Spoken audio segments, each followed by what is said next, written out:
And now here's our Bible reading and sermon for today. We're in the Old Testament prophet Jeremiah, chapter 31, beginning to read at verse 31. The time is coming, declares the Lord, when I will make a new covenant with the house of Israel and with the house of Judah. It will not be like the covenant I made with their forefathers when I took them by the hand to lead them out of Egypt, because they broke my covenant, though I was a husband to them, declares the Lord. This is the covenant I will make with the house of Israel after that time, declares the Lord. I will put my law in their minds and write it on their hearts. I will be their God, and they will be my people. No longer will a man teach his neighbor or a man his brother, saying, "Know the Lord," because they will all know me, from the least of them to the greatest, declares the Lord. For I will forgive their wickedness and will remember their sins no more. A very famous and salutary reading from Jeremiah chapter 31. It talks about the covenant. A covenant. What does a covenant mean? And this is our covenant service in church today. The word covenant simply means an agreement, or even a solemn agreement. We don't hear it much today in everyday English. It's usually restricted to the church and to the law. In church, we use the word covenant to mean the solemn agreement between God and his people. The first covenant that was formed is found in the book of Genesis and was made by God to Noah. The waters of the great flood subside, and in this first covenant, God promises never to destroy life on earth again. The sign of this covenant will be the rainbow. Whenever we see a rainbow, we remember God's love of life and vitality, and his promise never to wipe it out. Over time, however, the people forgot their side of the bargain and failed to worship and to honor God. So God again made a covenant, this time with Abraham. Abraham is told that he will be the father of many nations and that kings will come from him. He is told that this covenant will be an everlasting one between God and the descendants of Abraham. The sign of this covenant is not a rainbow in the sky, but a physical mark in male flesh, circumcision. When we talk about a covenant service, we often talk in terms of our renewing our covenant, but it is not. The new covenant, like the old, is God's choice, not ours. The covenant between God and Israel was not one that Israel made, but one that God made by choosing them to be his people. This is the covenant I will make with the house of Israel, God says through the prophet Jeremiah. He was not compelled to choose Israel. He could have chosen any other country.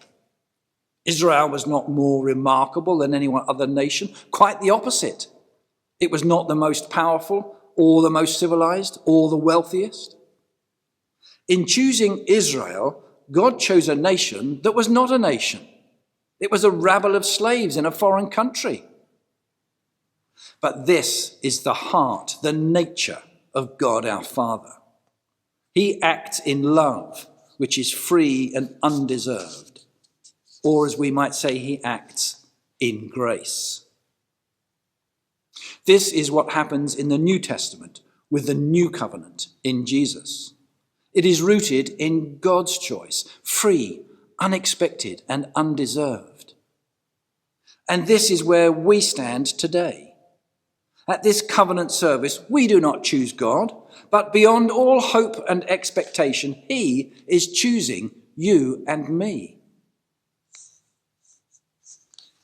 In covenant, God promises to forgive the sins of those who seek forgiveness, to raise them to new life in the world, and to promise them resurrection from death. We receive this new gift of life as a free gift, not because we have earned it by doing good, but quite simply because we have trusted that God will forgive us and set us free from all that holds us back. And in addition, we are promised to live no longer for ourselves, but for God. We say that we are to be living sacrifices. This new covenant between God and humanity is also sealed by a mark in the flesh, but this time in the flesh of Jesus. And our side of this covenant agreement is to live no longer for ourselves, but to live for God. And the extent of this new covenant is God's world. We usually emphasize the importance of the individual in covenant making. But look again at that passage from Jeremiah. God does not make his covenant with godly individuals, but with the whole nation. It is true that not everyone responds to God, but in making this covenant, he has everyone in his view. Jesus continues in that same tradition as Jeremiah. He did not make the covenant with individuals, but with the 12, a number which symbolized the 12 tribes of Israel and therefore the whole nation. The blood he shed was not for the few, but for the many. Church-going folk like you and me can easily forget how worldwide God's covenant really is. We might see it as for the baptized, the believers, the select few who respond to God. But no, this covenant is for everyone, every class, every colour, and every country. There is no limit set by God. It is for all.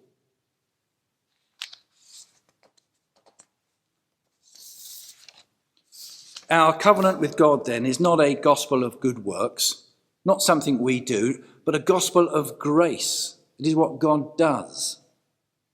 It is not a gospel of trying to please God, but a gospel of coming to God for his strength and his mercy. That is why, whatever our circumstances, we can make this covenant of God our own by giving ourselves to him, trusting in his promises and relying on his grace to all of us. Amen.